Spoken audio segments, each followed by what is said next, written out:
Welcome back everyone. The Denver Nuggets had a relatively quiet offseason, but sometimes that can actually be a good thing. They did not really do anything that made headlines, but they were able to improve their team, and they did it in a number of ways too. They went out and drafted some young talent in Christian Braun and Peyton Watson, signed an under-the-radar free agent in Bruce Brown, and then traded for a quality wing player in Kentavious Caldwell-Pope. That might not sound like notable improvement for a team that got sent home in the first round, but then again, that was not their team at its full power. They were of course without Jamal Murray and Michael Porter Jr., their second and third highest paid players, and two of their top three options on offense too. Nikola Jokic is proving to be a generational type of talent, but not even he can single-handedly carry their team, and luckily for him, he may not have to for much longer. Jamal Murray missed the entirety of last season, and Michael Porter Jr. played in only 9 games. But with both of them appearing on track to return, the Denver Nuggets could be getting a huge boost. We may finally get to watch a healthy Nuggets team for the first time in nearly 2 years, and had they not dealt with injuries, there's no telling where they would be at right now.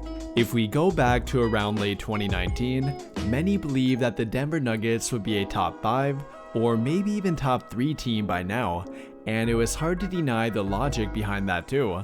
They had a young, dynamic guard in Jamal Murray, a freakishly athletic and talented player for his height in Michael Porter Jr., and an up-and-coming superstar in Nikola Jokic. You could really not ask for much more than they had in terms of talent, and the last time we saw them healthy in the playoffs, they made it all the way to the Western Conference Finals.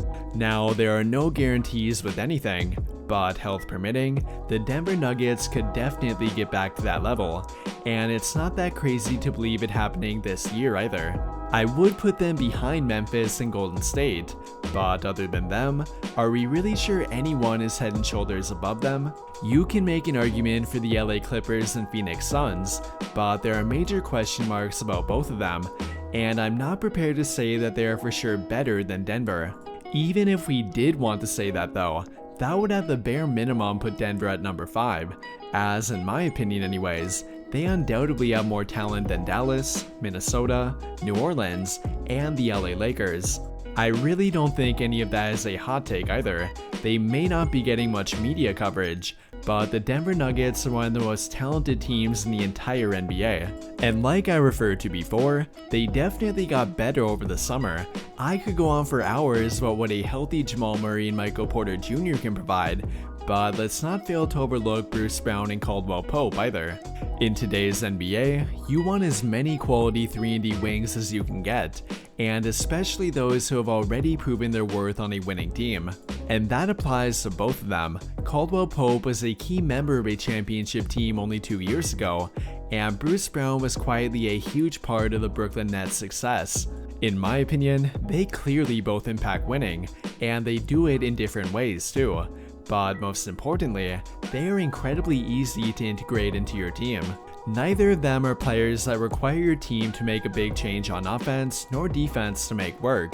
They can pretty much work anywhere, and I have little doubt about their ability to play with one of, if not the best playmaker in today's NBA. They have really been lacking a smart and free-flowing catch-and-shoot wing player like Caldwell-Pope for a while now, and I cannot imagine he'll be anything less than a flawless fit with Nikola Jokic.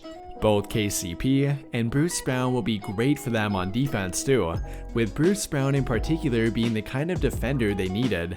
They may have had one scrappy defender in Facu Campazzo, but he could only do so much being 5'11", and while Bruce Brown is by no means a giant, he can certainly defend a wider range of players at 6'4". Much like Campazzo though, he brings that scrappy and hardworking mentality on defense, and with him now having shown improvement as a 3-point shooter, there are very few flaws remaining in his game.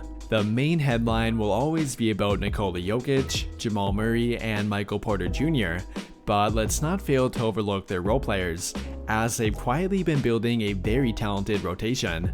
Along with their new additions of Caldwell-Pope and Bruce Brown, they will be returning Aaron Gordon, Jeff Green, Devon Reed, a continuously improving Deshaun Bones Highland, and many others too. The Denver Nuggets have the star power, playoff experience, and the depth needed to be a top-tier contender. It's now all about staying healthy and putting it all together throughout the next 7 months. And the more they get overlooked, the more optimistic I'm becoming about them, and they may somehow be a dark horse pick to make a playoff run once again. What do you guys think though? Where do you rank the Denver Nuggets in the Western Conference? And what do you believe is their current ceiling? Let me know your thoughts by commenting down below and we can talk about it there. That will do it for this video though. Big thank you to those of you who took the time to watch until the end of this video, and until the end of all of my videos in general. I really hope you enjoyed it, and if you did, be sure to drop a like on the video, subscribe to the channel if you have not already, and turn on notifications to get notified right away when I drop a new video. But as always, thank you for watching and have a great day.